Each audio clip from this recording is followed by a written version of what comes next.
SMC 귀한 찬양 감사합니다. 여러분 한 주 동안 잘들 지내셨죠? 생각보다는 좀 덜 더운 것 같아요, 그렇죠? 아닌가? 올해 엄청 덥다 그래가지고 저는 마음의 준비를 단단히 하고 있었거든요. 그런데 그것보다는 좀 덜 더운 것 같다. 또 우리 국내 선교 2차 걸쳐서 또 오늘까지 진행된 우리 대학 일부 수련회 다 더위와 폭우 때문에 야, 이거 큰일이다. 근데 기후였죠. 하나님께서 다 지켜주셔가지고 굉장히 선선하고 비도 안 오고 은혜 가운데 잘 마칠 수 있었던 것 같습니다. 어찌됐건 여러분들 건강들 잘 챙기시고 우리 대학부에는 2부 우리 8월 달에 있는 수련회가 남아 있습니다. 건강한 모습으로 다 같이 모여서 은혜 받았으면 좋겠습니다. 우리 말씀 나누기 전에 함께 우리 믿음으로 고백합시다. 하나님께 손 들고 여러분 마음 담아 고백합시다. 하나님 사랑합니다. 가슴에 손을 얹고 제게 말씀해 주세요. 옆에 있는 번님을 보고 번님을 사랑합니다. 저도 사랑해 주세요. 그래요. 우리 혼자 일어나는 부활은 없다라는 제목으로 하나님 말씀 함께 나누려고 합니다.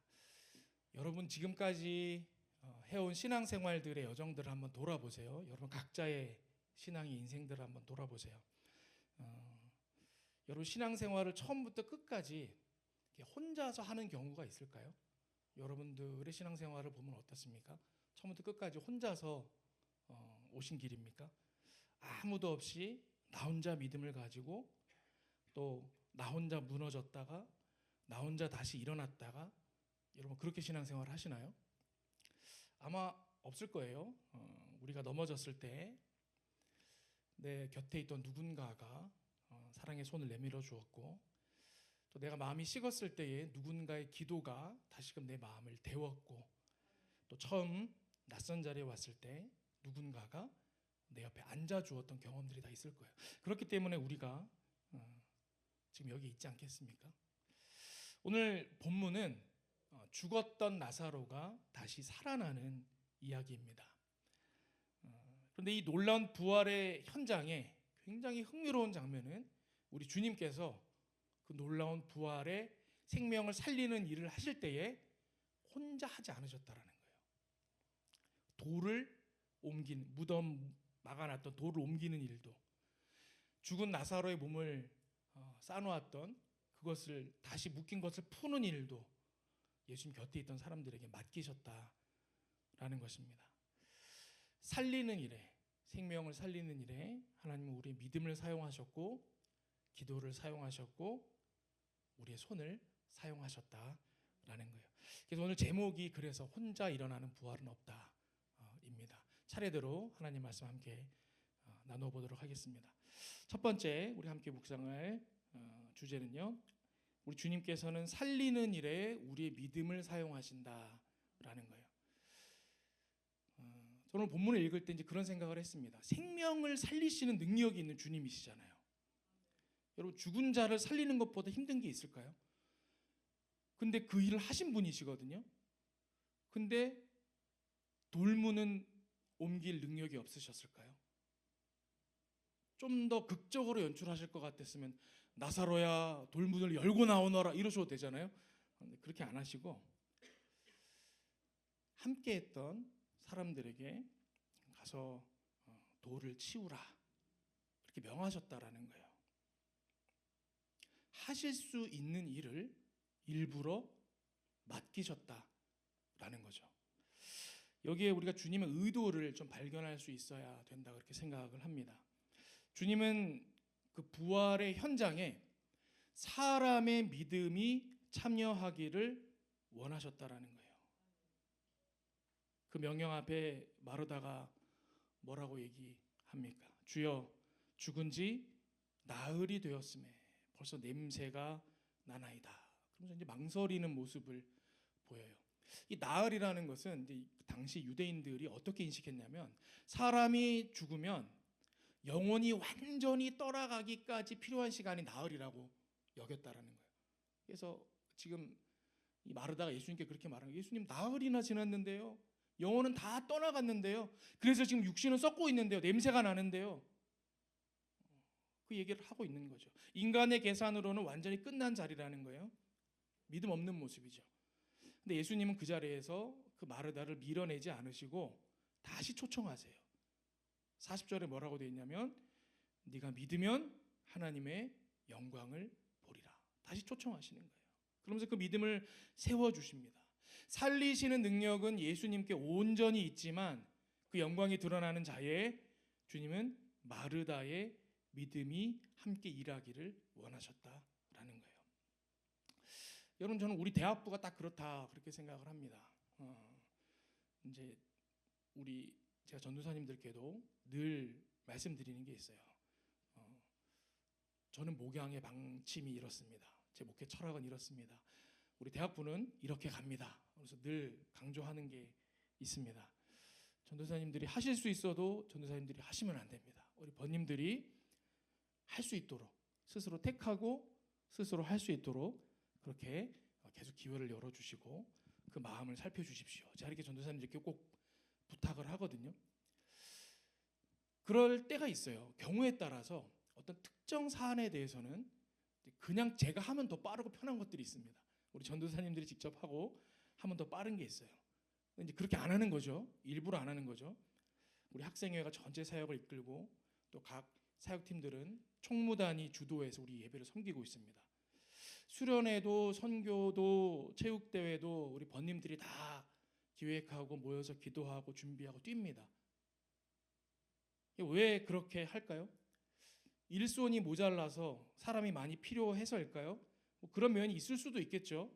그런데 저는 여러분이 우리 주님께서 허락하신 이 대학부 공동체 주인이 되기를 바라는 마음이 있는 거예요. 그럼 언제 주인이 되는 줄 아세요? 거기에 구경꾼으로 있는 것이 아니라 내가 마음을 쏟아놓고 참여할 때에 그것을 내가 이끌고 나아갈 때 내가 거기에 주인이 되는 거예요. 구경꾼으로 그냥 앉아있던 번님이 뭔가를 맡아서 책임을 지게 될 때에 또 뭔가를 맡아서 함께 자신의 능력을 힘을 사용하여 도움이 될 때에 더 이상 이 대학부가 그들의 공동체가 아니라 나의 공동체로 바뀌어지는 것이거든요. 여러분, 신앙생활을 해보면요, 다른 공동체 속에 들어가서 믿음 생활하는 거랑 내 공동체, 나의 공동체라고 여겨지는 곳에서 믿음 생활하는 거랑 그 농도가 완전히 달라지는 거예요. 여러분이 믿음 생활하면서 확 깊이가 있어지고 은혜가 깊어졌던 순간을 떠올려 보세요. 그 기점이 있을 거예요. 아, 이게 내 공동체구나. 내가 여기 기여하는 바가 있고 내가 이 속에서 쓰임 받고 있고 하나님께서 나를 통해 여기서 일하시고 계시는구나가 느껴지는 순간부터 여러분의 진짜 신앙생활이 시작되는 것이기 때문입니다. 하나님의 일도 그렇죠. 하나님은 하나님의 손이 모자라서 우리를 부르시는 게 아니에요. 돌 하나를 옮기는 순간 우리가 부활의 구경꾼이 아니라 그 부활의 현장에 함께한 참여한 사람들이 되기 때문에 그렇다라는 거예요. 옛날 이야기를 하나 들려드리겠습니다. 1855년, 굉장히 옛날이죠. 우리 저기 보스턴에 에드워드 킴볼이라는 이제 교회학교 선생님이 계셨어요. 우리 대학부에도 교육부서에서 교사로 섬기고 있는 우리 번님들이 많기 때문에 공감하는 부분이 많이 있으리라 생각합니다. 교회학교 교사로 섬기고 있는데 어느 날 한 이제 친구가 온 거예요. 좀 나이가 지긋한 또래보다 나이가 있는 친구가 왔는데 그 이후에 이 킴볼 선생님이 기록한 내용에 보면 스스로의 마음을 고백한 내용에 보면 자기는 교회에 온 아이 중에 그렇게 어두운 아이는 처음 봤다 이렇게 표현을 하거든요. 한 아이가 들어왔는데 그냥 그렇게 깜깜한 거야. 도대체 무슨 세상에 질고는 다 짊어지고 있는지 깜깜한 애가 들어와서 이렇게 앉았다는 게 본인 반의 배정을 받았다라는 거예요. 이제 분만 공부를 시작하는데 자, 오늘 우리 성경 같이 봅시다. 오늘처럼 우리 본문제 요한복음이었어요. 요한복음을 봅시다. 근데 우리 신앙생활을 좀 한 친구들은 요한복음 봅시다. 그러면 적어도 요한복음이 앞이냐 뒤냐 알잖아요. 요한복음이 구약이에요, 신약이에요? 신약이잖아요, 그죠? 신약 성경 중에 앞부분에 있잖아요. 이게 금방 찾는단 말이에요. 근데 이제 이 친구가 교회를 처음 나오니까 모르잖아요. 앞에서부터 막 찾는 거예요. 창세기부터 막 이렇게 찾고 있는데 옆에 있던 이제 다른 그 학생들이 그 보면서 막 키득키득키득 거린 거죠. 이제 멋쩍을 만한 순간인데 이 킴볼 선생님이 본인의 성경책을 찾아가지고 이제 그 아이를 줬어요. 그 아이가 거기서 좀 마음이 따뜻해졌는지 그 다음 주에도 교회를 또 나오고 한 거예요. 근데 그러다 보니까 이 선생님 마음에 이제 이 아이가 자꾸 들어오는 거예요. 하나님 왜 자꾸 이 아이가 생각나게 하십니까? 생각나게 하십니까? 그러고 봤더니 하나님께서 어떤 요청을 하시냐면 그 아이가 아직 주님을 만나지 못했으니 네가 가서 복음을 전해라. 이런 마음을 주시는 것 같더래요. 그래서 이제 용기를 냈다고 합니다. 주일까지 기다릴 수가 없어서 이제 그 친구가 좀 나이가 지긋한 아이라 그랬잖아요. 18살이에요. 18살이면 이제 사실 성인이 있거든요. 미국에서는. 이제 구두가게 점원으로 일하던 친구였어요. 그래서 그 가게를 무작정 찾아갔습니다. 근데 가는 동안에도 고민이 되는 거예요. 얘는 그 집에 일하는 점원이고 그 가게는 아직 영업하는 시간에 내가 불쑥 찾아가가지고 그 직원 데려다 놓고 얘기하고 이게 괜찮은 건가? 굉장히 망설임이 있었다라는 거예요. 가게 앞에 들어가서도 들어가지도 못하고 지나쳐서 나왔대요. 한참 가다가 막 고민이 됐다라는 거예요. 근데 그때 이 킴볼 선생님이 자기 믿음을 사용한 거죠. 여러분 언제 여러분의 믿음을 사용해야 될 때인 줄 여러분 아세요?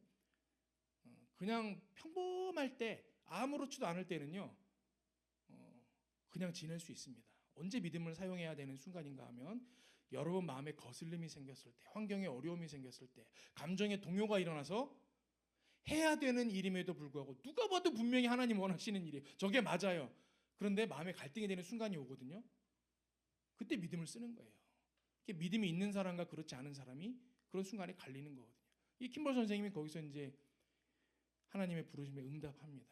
믿음에 응답해서 가게로 들어간 거예요.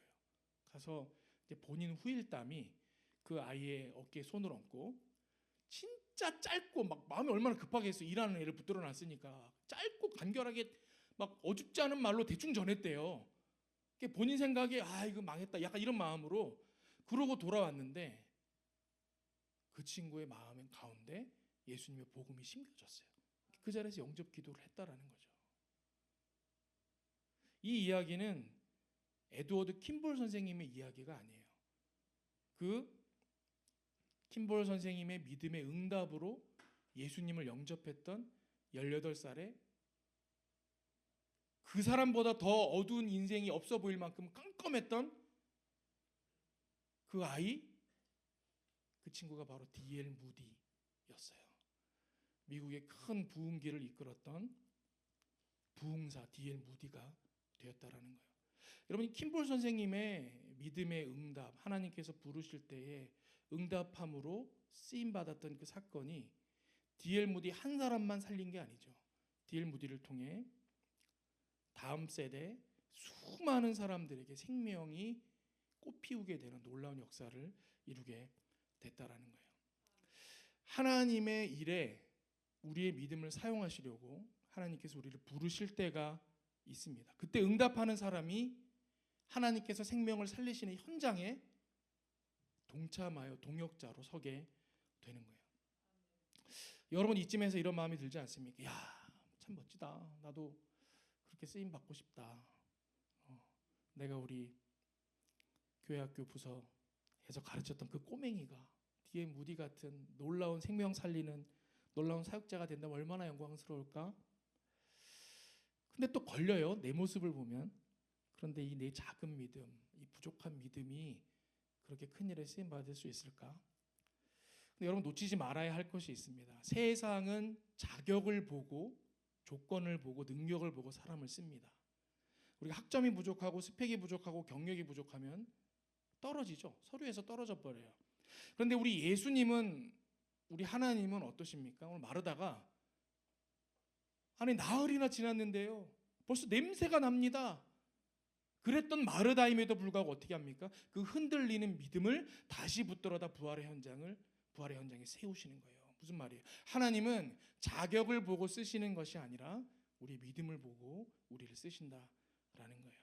여러분 생각해 보십시오. 죽은 자가 살아나는 그 영광의 순간에 내 믿음의 자리가 예비되어 있는 거예요. 내 믿음이 필요한 자리를 하나님께 남겨두신 거예요. 온 우주를 지으신 분이 나를 동역자로 부르신다라는 것. 여러분 이 세상에 이거보다 더 영광스러운 일이 어디 있겠습니까? 여러분 이 자리는 자격이 갖춰진 다음에 서는 자리가 아닙니다. 하나님께서 여러분을 언제든지 그 생명 살리는 자리에 부르신다면 여러분들 응답하실 수 있기를 바랍니다. 예수님은 돌을 옮기실 수 있는 능력이 있으신 분이셨어요. 그러나 그 일을 마르다의 믿음에 맡기셨습니다. 하나님은 지금도 살리는 일에 우리의 믿음을 사용하십니다. 완벽한 믿음이 아니어도 괜찮습니다. 부르심 앞에, 여러분 앞에 있는 그 돌문 앞으로 한 걸음 나아갈 수 있는 믿음, 하나님은 그 믿음으로 부활의 영광이 되게 하시는 줄 믿으시기 바랍니다. 두 번째, 우리가 오늘 말씀을 통해 또 함께 묵상하길 원하는 메시지는 그거예요. 하나님은 공동체를 세우는 도구로 우리의 기도를 사용하신다라는 거예요. 오늘 본문에 또 특별한 장면이 있어요. 41절, 42절의 내용을 보시면 우리 한번 같이 읽어볼까요? 시작. 돌을 옮겨 놓으니 예수께서 눈을 들어 우러러 보시고 이르시되 아버지여 내 말을 들으신 것을 감사하나이다. 항상 내 말을 들으시는 줄을 내가 알았나이다. 그러나 둘러선 무리를 위하여 이 말씀을 하옵는 것은 아버지께서 나를 보내신 것을 그들로 믿게 하려 함이니이다. 아멘. 이 기도의 내용이 뭐예요? 지금 나사로를 살리러 가셔서 아직 나사로야 나오너라 명하시기 전에 하나님 앞에 기도하는 거예요. 소리내서 기도하셨어요. 하나님 감사합니다. 항상 아버지께서는 내 기도를 들으시는 줄을 믿습니다. 살리실 줄 믿음으로 기도했어요. 근데 뒤에 붙어있는 말이 재밌습니다. 하나님 제가 믿지만 그럼에도 간구하는 것은 나와 함께한 이들을 위해서입니다. 이렇게 얘기를 하시는 거거든요. 무슨 얘기냐? 예수님이 하시는 그 기도를 듣는 사람들이 그 기도를 듣고 하나님의 마음을 발견하길 원하셨다라는 거예요.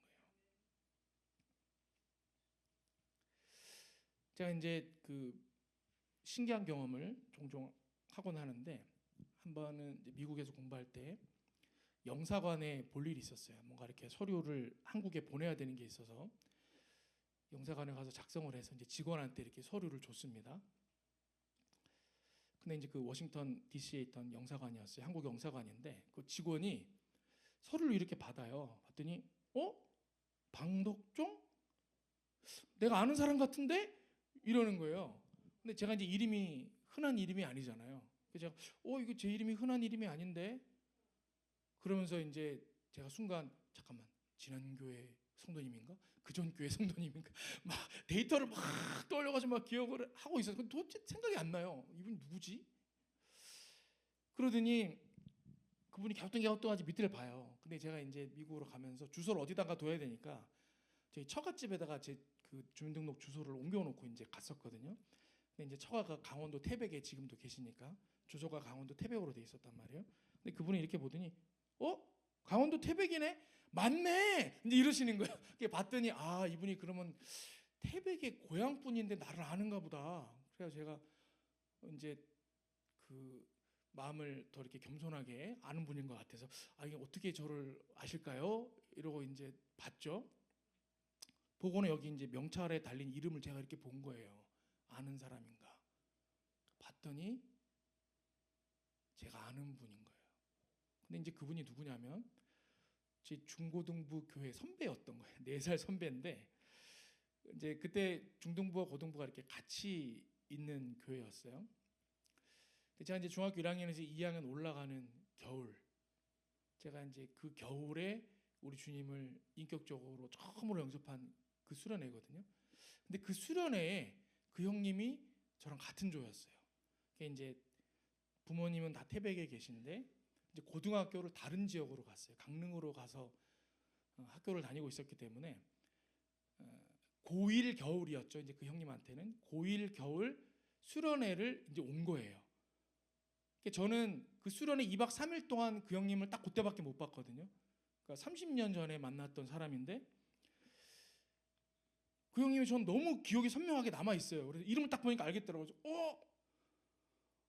그래서 제가 막 그 순간에 너무 감격스러운데 왜 그랬냐면 제가 이제 그 어린 나이에 중고등부 이렇게 들어가서 막 이제 적응하고 어색하고 막 다 큰 형들밖에 없으니까 그럴 때 이제 그 형님이 저를 되게 귀여워해 주면서 저를 이렇게 끼고 다닌 거예요. 수련회 2박 3일 동안 계속 끼고 다니면서 저 별명도 제가 좀 이렇게 험악하다 보니까 친구들도 저를 별명으로 부르는 친구가 없었어요. 한 번도 별명이 없었는데 그 형님이 저를 별명을 지어주신 거예요. 뭐라 그랬냐면, 이것도 이러면 저를 계속 그렇게 부를 것 같은데, 저를 보더니 너 이름 방덕종이야? 너 이제 덕구라고 하자. 덕구 이러는 거예요. 그래서 덕구요? 이랬더니 그 우리 옆집 개 이름이야. 이러면서 덕구야. 덕구 개구자 쓰니까 덕구란 개가 많잖아요. 덕구야, 덕구야. 그래서 저는 싫지가 않더라고요. 친근하게 이렇게 별명으로 불러주면서. 이제 저를 계속 끼고 다니는 거예요. 그 형님 보기에 제가 얼마나 귀여웠겠어요. 중학교 이제 2학년 올라가는 조그만 친구니까 데리고 다니면서 밥도 먹이고 잘 때도 옆에 끼고 자고 막 이렇게 계속 막 그랬어요. 근데 이제 둘째 날 저녁에 우리 역사하는 마지막 날 밤에 있잖아요. 기도회를 하는데 막 이제 기도를 하는데 이제 그 형님이 옆에서 저를 안고 이렇게 기도를 하는 거예요. 근데 제가 이제 두 가지 생각이 들었어요. 첫 번째는 와, 여기 있는 우리 형님 누님들은 어떻게 이렇게 기도를 딱 열심히 하고 잘하실까? 그냥 나도 너무 기도가 하고 싶다. 이제 그 생각이 들었어요. 옆에서 형님이 막 기도하는 소리를 듣는데 하나님께 이제 기도가 되는 거예요. 하나님, 저도 이렇게 기도하고 싶습니다. 저는 왜 기도가 안 될까요? 그래서 저로 하여금 기도에 매달리게 했던 첫 번째였고, 또 하나는 이 형님이 저를 그렇게 안고 저를 위해서 막 기도를 하는 거예요. 하나님, 덕구가 하나님 만나야겠습니다. 오늘 하나님 좀 만나 주십시오. 막 간절히 기도하는 거예요. 제가 이제 그 기도를 막 들으니까 안 만날 수가 없잖아. 주님 만나야 될 것 같은 거예요. 주님 만나야겠습니다. 제가 이제 그날 밤에 그렇게 매달리다가 이제 주님을 만났거든요.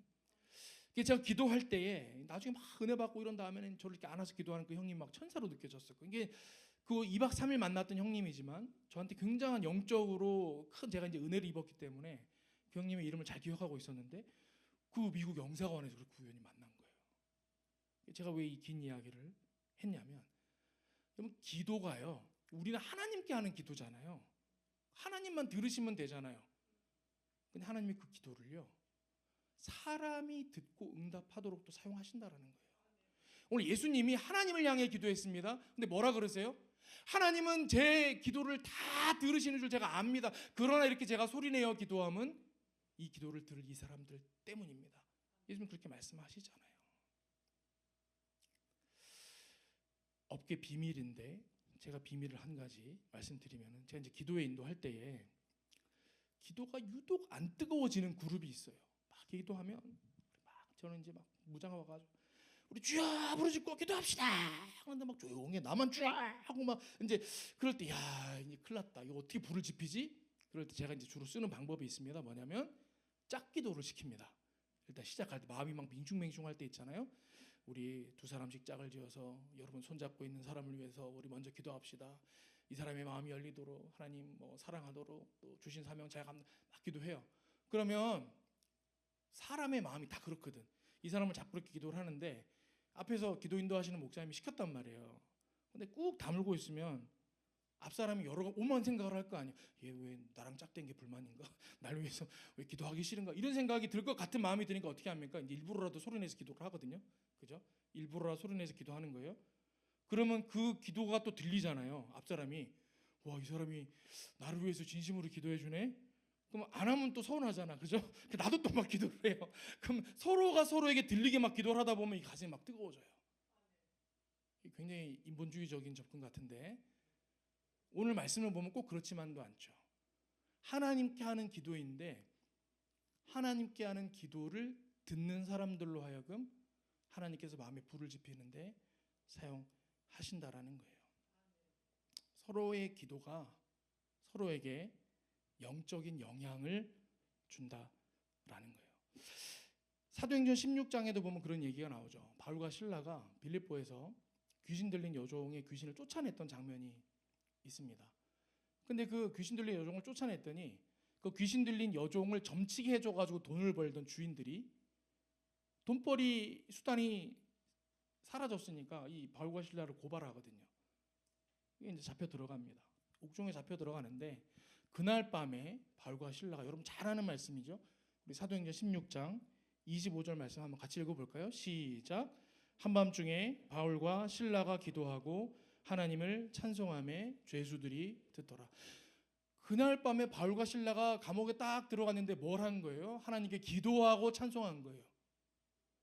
그러면 의례적으로 하나님께서 그 기도와 찬송을 들으시더라, 이렇게 기록이 돼야 될 것 같은데 뭐라고 되어 있습니까? 성경에 죄수들이 듣더라. 거기 있던 죄수들이 그 기도하는 소리를 들었다라는 거예요. 찬송하는 소리를. 실제로 영향을 받죠.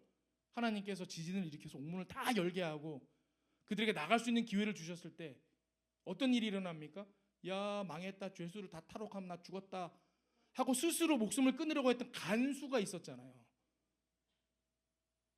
근데 바울과 실라가 우리 안 도망갔습니다 할 때 그 간수가 묻잖아요. 아까 자기도 들었거든, 그 기도하는 소리를, 찬송하는 소리를. 아니, 당신들은 어떤 사람들이길래 그 절망스러운 상 속에서도 그런 소망을 가지고 기도하고 찬송할 수 있습니까? 당신들에게는 구원의 비밀이 있습니까? 이런 마음이 있었던 것처럼 뭐라고 물어요? 내가 어떻게 하면 구원을 받을 수 있겠습니까? 바로 이렇게 묻는 장면이 나오거든요. 그게 30절 말씀이죠. 그들을 데리고 나가 이르되 선생들이여, 내가 어떻게 하여야 구원을 받으리이까 하거늘. 하나님께 드린 기도인데 함께한 사람에게 영적인 영향을 주는 거예요. 예수님께서도 무리를 위하여 기도하셨다고 기록되어져 있죠. 예수님의 이 기도를 듣고 함께하던 무리들도 아마 듣고 생각을 했을 거예요. 지금 주님 기도하시는 저 내용을 보니까 지금 죽은 나사로를 살리려고 하시는구나.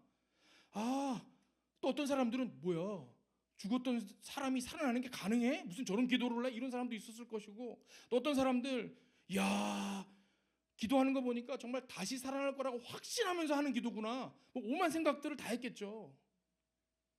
그러고 나서 실제로 나사로가 살아서 나오는 모습을 봤을 때 그 기도를 들었던 사람들이 어떤 생각을 했겠어요? 이야, 실로 우리 예수님께는 사람을 다시 살리는 능력이 있으시구나. 예수님은 정녕 그리스도시구나. 그러므로 여러분, 이제 기도의 자리에 앉을 때 여러분 한 가지를 기억하시길 바랍니다. 여러분의 기도를 하나님만 들으시는 게 아니에요. 여러분의 기도를 듣는 사람들이 여러분 곁에 있다라는 거예요. 여러분의 기도는 하나님과 여러분 사이에서만 일어나는 일이 아니에요. 예수님께서 응답을 이미 확신하시면서도 둘러선 무리를 위하여 기도하셨던 것처럼 여러분의 기도가 여러분 곁에서 번님의 믿음을 세우는데 사용되어진다라는 것 여러분 기억하시길 바랍니다. 지쳐있던 번님이 여러분의 기도를 듣고 다시 일어나는 거예요. 흔들리던 번님이 여러분의 기도 그 곁에서 하나님을 다시 붙들게 되는 거예요. 그러니 여러분, 기도하려고 모였을 때에, 모임 중에 기도할 때에, 예배의 자리에서 여러분의 입을 열어서 기도하실 수 있기를 바랍니다. 여러분의 서툰 기도일지라도 그 기도, 소리내야 하는 그 기도가 옆 사람에게는 와, 하나님 정말 살아계시는구나 확인시켜주는 통로가 된다라는 거예요. 부끄럽다고 여러분 속으로 삼키지만 마시고 여러분만의 골방을 넘어 공동체를 세우는 기도의 사람으로 쓰임 받으실 수 있기를 축복합니다.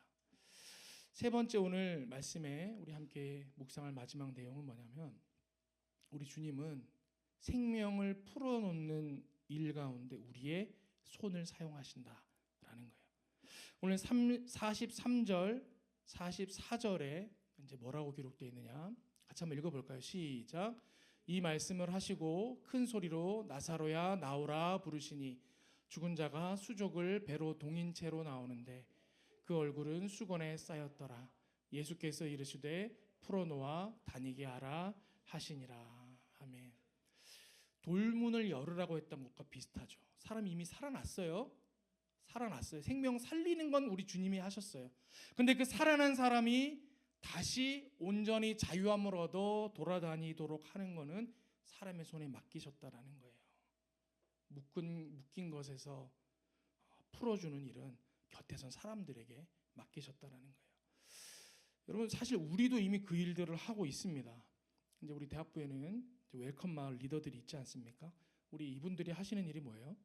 생명을 풀어놓아 다니게 하는 일을 하고 있습니다. 처음 우리 공동체에 이제 예배를 드리러 온 번님들은 모든 게 굉장히 다 낯설거든요. 막 어디에 앉아야 될지, 언제 일어나야 될지, 또 예배 순서 하나하나가 다 어색합니다. 그때 우리 웰컴 리더들이 옆에 다 같이 앉아서 예배를 드리거든요. 같이 앉아서 찬양하고 같이 예배 드리고 같이 성경도 이렇게 봉독해주고, 그리고 예배가 끝난 뒤에도 그 오늘 처음 방문했던 그날의 일정을 다 함께 동행합니다. 그래서 그 번님을 막 돌보는 거예요. 만약 혼자 와서 막 낯설은 가운데 이렇게 멋쩍게 있다가 그렇게 예배 드렸을 우리 세번님이라 그러면 그냥 그렇게 예배가 끝나기 무섭게 사라질지도 모르죠. 그런데 우리 웰컴 리더들의 그 돕는 손길 덕분에 그 다음 주에도 또 나올 수 있게 되는 거예요. 여러분, 이것이 오늘 본문과 같은 얘기죠. 새롭게 살아난 생명이 낯선 자리에서 다시금 걸을 수 있도록 우리로 하여금 이미 그 일을 하도록 하고 계신다라는 거예요. 여러분, 우리 세번님만 그렇습니까? 우리 한동안 공동체를 떠나 있다가 이제 오랜만에 용기 내서 다시 온 번님들이 있을 수 있잖아요. 그 번님들도 멋쩍죠? 예배당 뒷자리에 모자 같은 거 눌러쓰고 조용히 앉아서 아무도 나를 기억하지 못하지 않을까? 뭐 이제 그러고 있을 때 그때 누군가가 다가가는 거예요. 오, 야, 오랜만이다. 오, 진짜 반갑다. 막 이렇게 막 다가가 주는 거예요. 이름 불러주고 옆에 앉아가지고 오랜만에 와가지고 성경 어디서 어떻게 찾아야 될지 모르고 있을 때 막 알려주고, 그 옆에서 함께 해주고 잡아주는 그 손길 하나, 여러분, 그 돌아온 번님이 다시 신앙을 이어갈 수 있도록 새 걸음을 내디딜 수 있도록 하는 도움의 손이 되는 거거든요. 웰컴 리더들만 할 수 있는 게 아니죠. 여러분도 오늘 그 알아봐주는 한 사람, 하나님께서 살리신 생명을 풀어놓아 다니게 할 수 있는 한 사람이 될 수 있다는 거예요. 지지난주에 그리고 그 전주에 우리가 이제 1, 2차 선교를 갔다 왔습니다. 1차에 보령으로 선교를 갔었죠. 근데 저희가 이제 주로 했던 일이 두 가지 일이었는데, 하나는 그 수확을 다 마친 콩밭 정리하는 일이었고, 하나는 수확을 다 마친 배추밭 정리하는 일이었어요. 근데 3일 동안 일을 했는데 3일 내내 갔던 한 집이 있어요. 이제 그 집에서는 주로 배추밭 정리를 해줬는데, 하다 보니까 이제 그분들하고 중간중간 쉬면서 얘기를 할 거 아니에요. 이제 부부셨는데 그렇게 말씀하시더라고요. 저희도 원래 이 동네 사람은 아니에요. 이렇게 말씀하시는 거예요. 저희도 원래는 이 동네 사람 아니고 남원 사람인데 5년 전에 귀농해서 여기 왔어요. 이제 남편분께서 건강이 좋지 않으셔서 이제 귀농을 하신 거예요. 여기서 농사를 이제 시작하시면서 몸을 회복하시는데 그렇게 말씀하시더라고요. 자기들 처음 여기 왔는데 여기 있는 교회 목사님과 성도님들이 자신들을 너무 잘 돌봐줬대요. 이게 자기들이 여기 정착할 수 있었다, 그런 말씀들을 하시고 너무 저도 마음에 감동이 되는 거예요.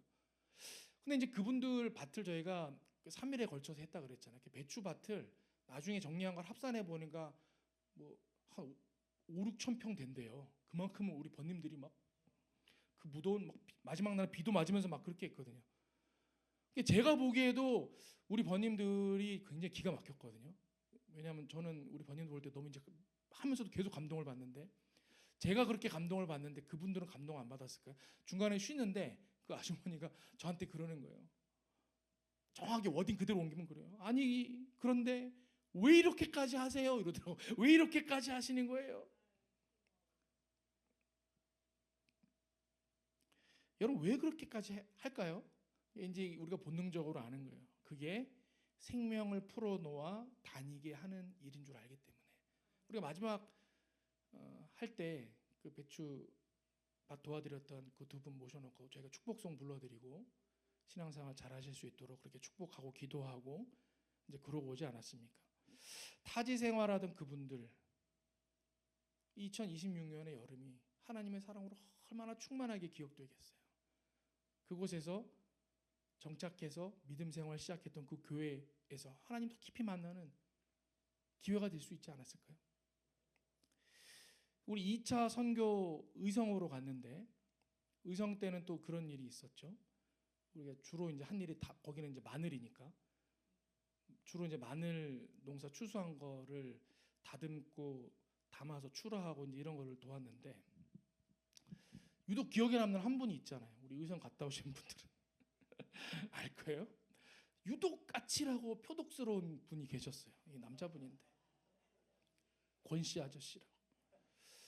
저도 조금 그랬어요. 첫날 우리 이제 그 일조였나요? 일조가 갔다 왔는데 친구들이 막 와서 안타까운 얘기를 막 하는 거예요.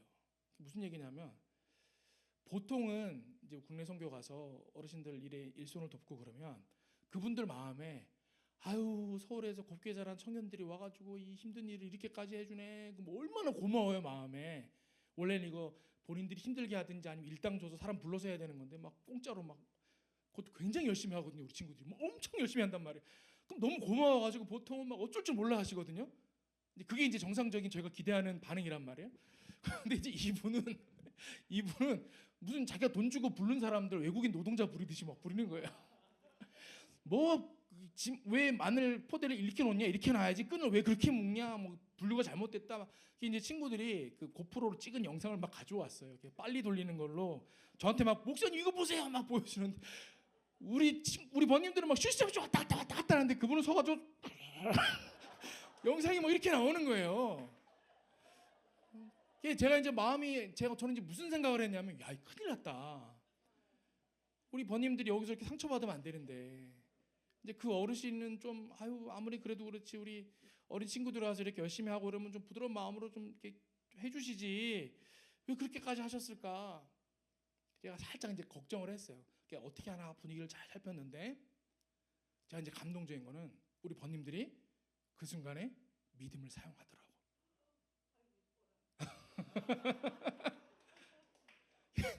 둘째 날 이제 오전이 됐는데 다시 조를 나눠야 되잖아요. 첫째 날 오후에 가서 일할 때 이제 그 사건이 있었던 거죠. 둘째 날 오전에 조를 나눠야 되는데 원래는 각 조마다 성비를 맞춰가지고 남자 반 여자 반 딱 했는데 이 친구들이 이거를 뭐 목사님 그 집 빼고 다른 집으로 배치해 주십시오 라든지 뭐 여러 가지 요구할 수 있었잖아요. 근데 그렇게 안 하고 좀 더 그 집에 적극적으로 가서 돌파해야겠다 이런 마음을 먹은 것 같아요. 목사님 1조는 그대로 가면 안 되겠습니다. 특공대를 차출해서 가야겠습니다.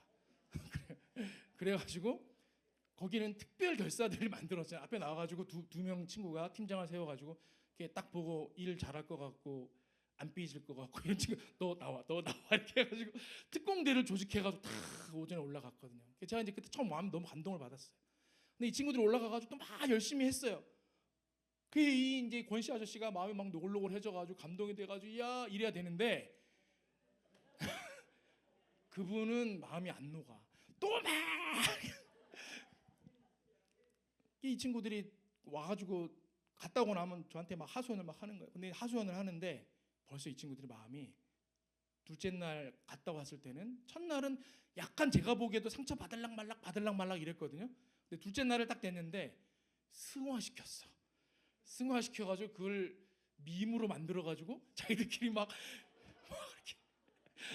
막 웃으면서 그 권씨 아저씨 성대모사를 하면서 막 이제 그러더라고요. 그러더니 이걸로도 안 됩니다 목사님. 우리 2차 선교회 간 모든 남자들은 그 조에 다 주십시오. 모든 남자를 다 데리고 갔죠. 이제 그렇게 해서 첫째 날, 둘째 날, 셋째 날 일을 한 거예요. 셋째 날 점심 때 냉면을 먹었거든요. 셋째 날 점심 맞나요? 맞아요? 이게 둘째 날, 셋째 날 헷갈리는데 셋째 날 점심에 저희가 냉면을 막 먹고 있었거든요. 점심시간에 먹고 있는데 수박 2통이 쫙 온 거예요. 느낌이 오죠? 누가 갖다 줬을까? 권씨 아저씨가 트럭을 타고 탁 내려오셔 2통을 본인도 약간 멋쩍어 표정이 보니까 2통을 이렇게 주고 가신 거예요. 제가 마음에 감동이 돼가지고 야 그때 당시 우리 친구들이 벌써 그분을 뭐라고 불렀냐 우리 아버지라고 불렀거든요. 야 너희 아버지가 수박 2통 사왔다 제가 이랬거든요. 그랬더니 남자친구도 제가 그때 표정들이 너무 눈에 선해요. 갑자기 얼굴이 확 놀라더니 우리 아버지가 그럴 리가 없는데 막 밥 먹다 말고 막 다 뛰어나가는 거 마당으로 다 뛰어나가더니 냉면 이래요. 냉면을 막 3그릇에 담아가지고 아버지 드린다고 막 가더라고요. 이제 그렇게 했어요. 그러더니 이제 저희가 마지막 날 저녁 수요일 저녁 오후까지 일을 하고 수요 예배 특송도 있고 그래서 일찍 마무리하고 돌아왔는데 이 친구들이 그러더라고요. 저희가 오늘 수요 예배 때 특송도 있고 재롱잔치처럼 하는데 꼭 오시라고 초대를 했는데 너무 오시면 좋겠어요. 이제 그러더라고요. 그래서 저도 마음에 하나님 이분이 좀 오시면 좋겠습니다. 우리 번님들이 이렇게 열심히 애쓰고 수고했는데 얼마나 오시면 좋습니까? 이제 그렇게 바랬어요. 근데 이제 예배 전쯤 됐는데 어떻게 연락이 됐나 봐요. 그분이 이제 못 오시겠다 그런 거예요. 그러면서 아예 매몰차게 거절하긴 그러니까 영상을 좀 찍어서 보내면 내가 그건 보겠다 이렇게 하신 거예요. 친구들이 막 준비를 했겠죠. 그 스탠드 준비하고 막 이렇게 휴대폰 달고 녹화를 쫙 하려고 이제 준비를 한 거예요. 잘 보내드려야 되니까. 그래서 저는 이제 그날 말씀을 전했기 때문에 앞에 이렇게 강단에 앉아 있었습니다. 저희 팀이 이제 두 팀으로 나눠가지고 합창을 하나 준비하고 율동을 하나 준비하고 이렇게 했었잖아요. 합창 준비한 팀이 이제 먼저 했어요. 앞에 쫙 서가지고 멋지게 화성을 딱 해서 이렇게 하고 있었거든요. 그런데 저 예배실 뒤에 문이 열리네요. 특송 간주할 쯤이었나? 그때쯤이었을 거예요. 벌써 1절 불렀어. 간주하고 있는데 그분이 샥 들어오는 거예요. 들어오더니 본인도 막 멋쩍지 않아요. 멋쩍어가지고 이렇게 앞에서 제대로 못 보고 바로 헌금 이렇게 봉투 막 챙겨가지고 이렇게 하시더라고요. 뒤에 앉으신 거예요. 제가 이렇게 보니까 특송하던 친구들도 놀래가지고 왔어. 그게 이제 그 다음 율동하는 친구들은 막 더 신나가지고 막 했죠. 하고 이제 그분 가시는 길에 우리 번님들이 막 나가가지고 그 군인들 도열하듯이 쫙 도열해가지고 아버지 잘 가시라고 막 인사하고 막 보내드리고 그랬는데 그분이 그날 통닭도 15마리 사주시고. 근데 알고 봤더니 이제 목사님 말씀이 그 바로 그 교회 앞에 한 50m 앞에 교회가 하나 또 있었어요. 건물만 있는 교회. 근데 그 교회 오래전에 시골이다 보니까 권씨 집안 사람들과 이씨 집안 사람들 사이에 싸움이 난 거예요. 교회가 이제 소위 말해서 박살이 난 거예요. 이게 그나마 신앙생활 하겠다는 분들이 넘어와서 저희가 봉사했던 항미제일교회 교인들의 뿌리가 된 거거든요. 근데 그 우리 아버지가 성이 뭐였죠? 이제 권씨였잖아요. 권씨. 그 집 사람인 거예요. 그분이 거기에 상처를 받아가지고 이제 아버님은 장로님이셨는데도 신앙생활을 안 하셨던 거예요. 근데 그 완악했던 그분이 우리 번님들의 그 손에 마음이 녹아가지고 그날 수요 예배 오신 거 아니겠어요? 오늘 말씀이 딱 그거예요. 하나님은 제가 이제 그런 생각이 들더라고요. 야, 어쩌면 그 의성성교는 그 권씨 아저씨 때문에 우리를 하나님 글로 부르신 거 아닌가 그런 생각이 들었어요. 여러분에게 풀어놓아 다니게 하라. 우리 주님이 말씀하신 거죠. 근데 여러분이 거기 응답해서 가서 권씨 아저씨 매여 있는 배를 다 풀어서 다시 하나님 앞에 나오게 한 것이죠. 하나님께서 믿음에 응답하시는 여러분들의 손을 사용하셔서 한 생명을 살리신 줄 믿습니다. 앞으로도 하나님 그런 일들을 해 나가실 거예요. 오늘 말씀을 정리하자면 그래요. 사람을 살리는 일 자체는 누가 하시는 거예요? 하나님이 하시는 거예요. 하나님께 능력이 있으니까. 그런데 그 생명 살리는 일 가운데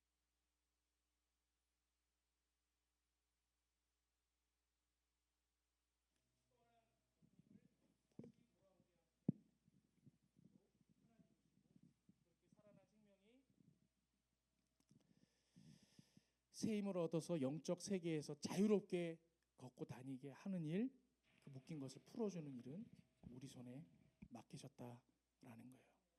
저는 오늘 이 나사로를 살리셨던 예수님의 사건이 예수님이 생명 살리는 능력이 있음을 보여주는 대표적인 사건이거든요. 근데 거기에 예수님 혼자 가셔서 나사로야 돌무 들고 나와라. 너를 싸매었던 배 다 풀어내고 이제 마음껏 돌아다녀라. 이러셔도 될 것을 사람을 보내어 돌문 열게 하시고 너희가 배를 풀어 다니게 하라.